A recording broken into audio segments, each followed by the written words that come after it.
Baik, assalamualaikum warahmatullahi wabarakatuh. Di sini saya Nafjuri Farudin. Saya di divisi Asisten Manajer Supply.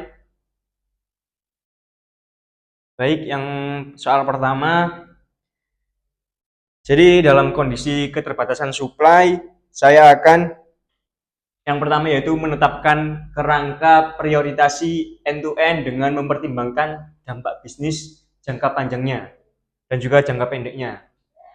Yang kedua, saya memprioritaskan SKU dan channel berdasarkan dampak terhadap konsumen dan brand equity, terutama SKU inti pada periode high season. Dan juga yang ketiga, mempertimbangkan kontribusi finansial seperti margin per SKU, nilai penjualan, dan juga resiko kehilangan pendapatan akibat stock out di channel strategisnya.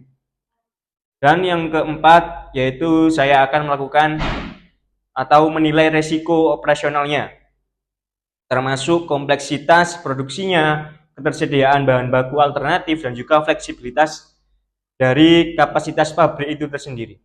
Dan juga mengamankan terlebih dahulu SKU dengan cara nilai strategis tertinggi meskipun diperlukan penyesuaian pada SKU dengan kontribusi yang lebih rendah.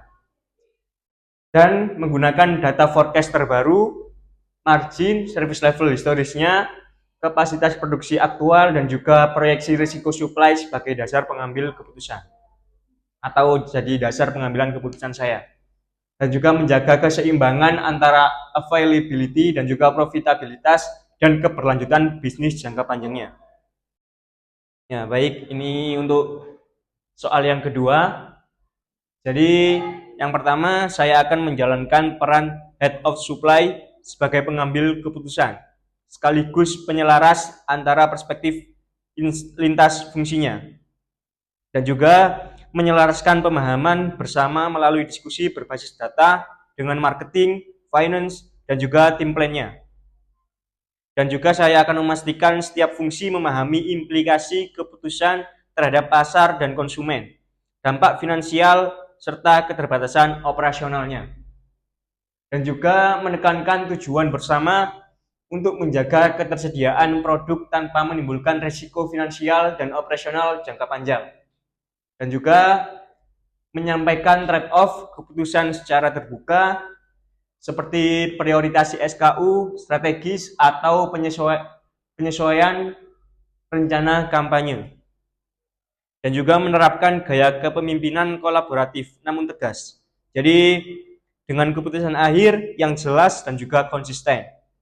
Dan juga mengamankan komitmen lintas fungsi melalui rencana aksi yang terstruktur, pembagian peran yang jelas, dan juga komunikasi secara rutin. Dan juga pastinya memastikan keputusan itu tidak hanya disepakati, tetapi juga didukung dan dijalankan oleh seluruh pemangku kepentingan dari kepentingan utama. Selanjutnya ini soal ketiga.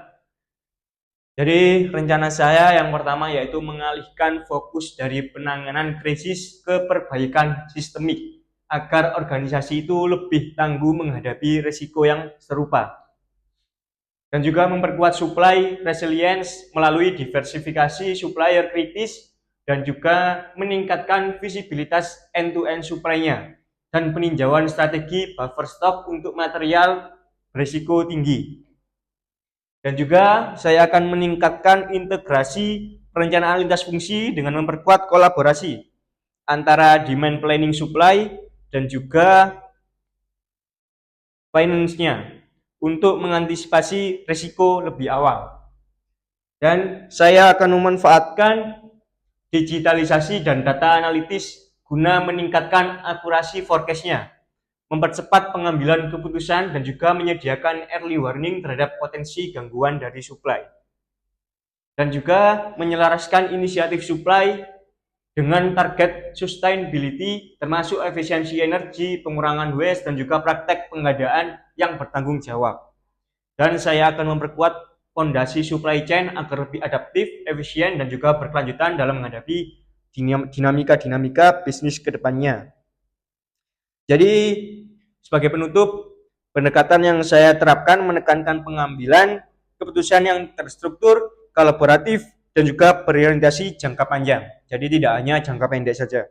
Jadi dalam situasi keterbatasan dan krisis, prioritasi end-to-end dilakukan secara berbasis data untuk melindungi SKU dan channel strategisnya. Dan sekaligus menjaga keseimbangan antara ketersediaan produk, profitabilitas, dan juga risiko operasional.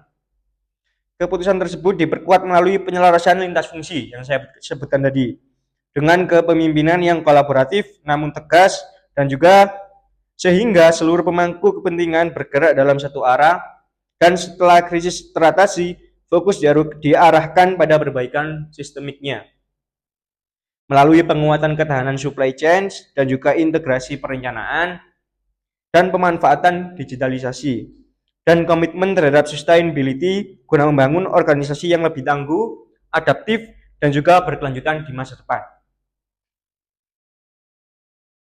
Baik, sekian dari saya. Jika ada salah kata, saya mohon maaf. Wassalamualaikum warahmatullahi wabarakatuh.